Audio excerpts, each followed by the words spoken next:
Hey everyone, it's Krystallee here. So, do you feel like you're married to your roommate?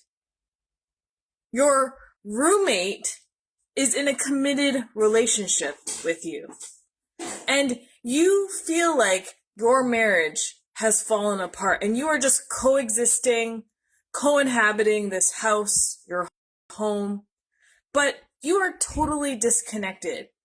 There has been tension built between you two, and you no longer feel like you're in love with them. You feel like they're just a friend that lives there or a stranger that you know very well that exists there. And it makes you feel distressed, lonely, very angry, and you feel like you can't do this anymore. This video certainly will help you work on not only getting rid of the roommate, but becoming lovers again. So, in long-term relationships, tension does build between people. We haven't really learned how to communicate very well to the other person when we want them to do something, when we're asking them of something, or asking them to help us meet our needs. And tension starts building between people when we nitpick at one another because we don't do things the same way. When maybe one person feels like there's a lot of demands asked of them when they've gone to work all day and they still have to do more when they come home. Perhaps the responsibilities are not equal and somebody's doing more than the other, and resentment starts building in the relationship. And further to the resentment, there is a lot of frustration there because you're in this committed relationship and you never thought it would be this way. But your sex life is non-existent. You argue and feel agitated towards each other. And you find yourselves putting on this happy-go-lucky face going out of your home, but inside, it's a whole nother story. And it is very challenging to feel this way. You don't want to feel this way. Nobody wants to be a roommate in their marriage, but it starts taking a toll on our connection with our partner. And what tends to happen is either we convince ourselves to continue to live this way for maybe financial reasons or stability, financial stability, or because you don't want to make major changes and shifts in your life. Or maybe you can convince yourself that, hey, it's time to get a divorce. But deep down inside, you probably don't want either of them. So what you want to do here is, instead of continuing to be this way, building the tension, feeling agitated, feeling lonely, and feeling a sense of disappointment in yourself, feeling like you failed the marriage, what you want to do here is actually shift the way you're being. And yes, I do understand that relationships take two people. It takes two to tango. I get that. But it starts with you. And why does that start with you? Let me explain. So when you change your emotions and the way you respond and react to the typical conversations that you and your partner have all the time, then that starts changing the outcomes of those situations that continue to happen.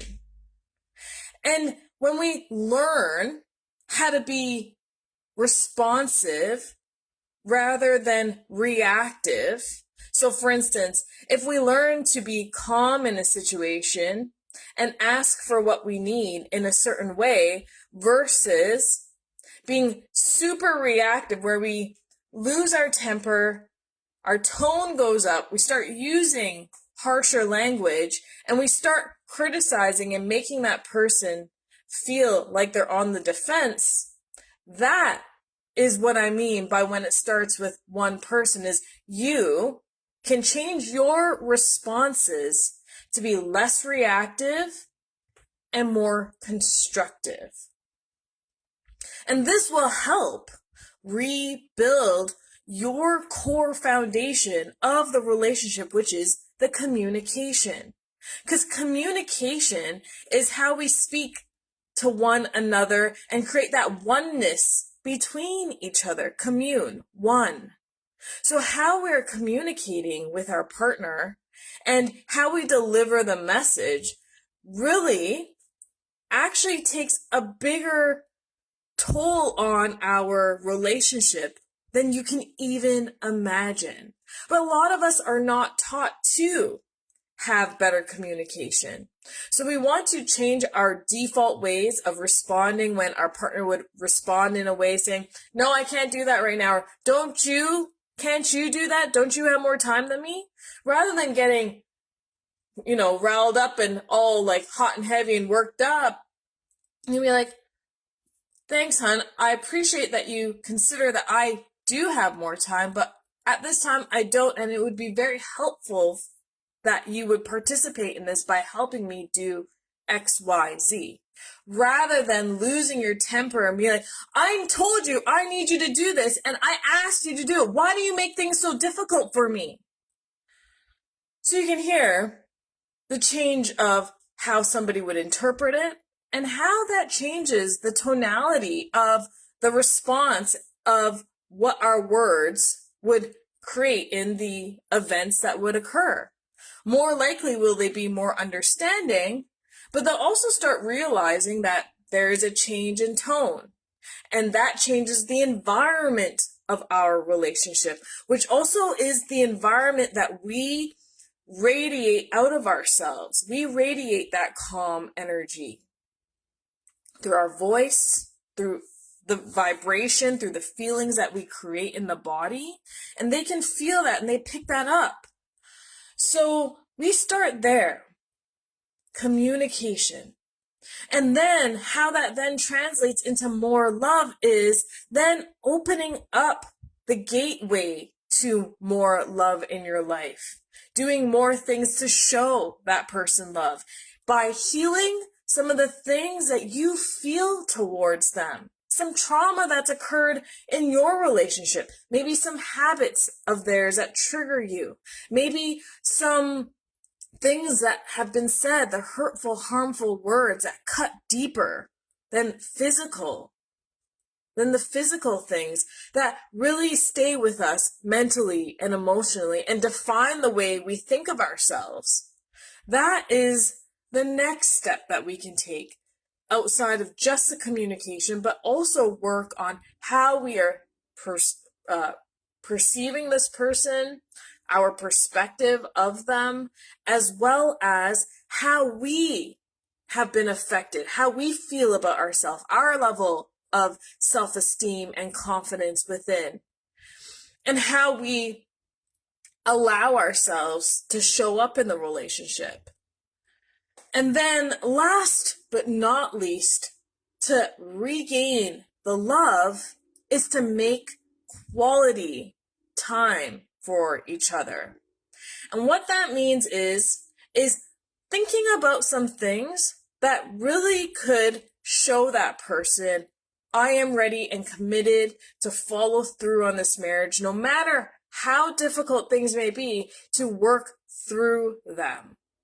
So not only is that quality time spent nurturing each other, but it's also spent rebuilding the relationship together. That quality time is spent communicating with them, letting them know, hey, this is what I want in the relationship. I want this because it's important to me, and I love you, and I want to spend the rest of my life with you and grow old with you. And this is what I believe we need to work on. And I believe this is what I need from you. And when we start putting a different spin on things where we're asking the person to participate and we're showing them that we are acknowledging ourselves as well as a co-participant in this evolution of the relationship and not being roommates again, and reinstating love, reinstating sex, reinstating a quality of relationship, then they can choose. Are they prepared to embark on this, or are they not?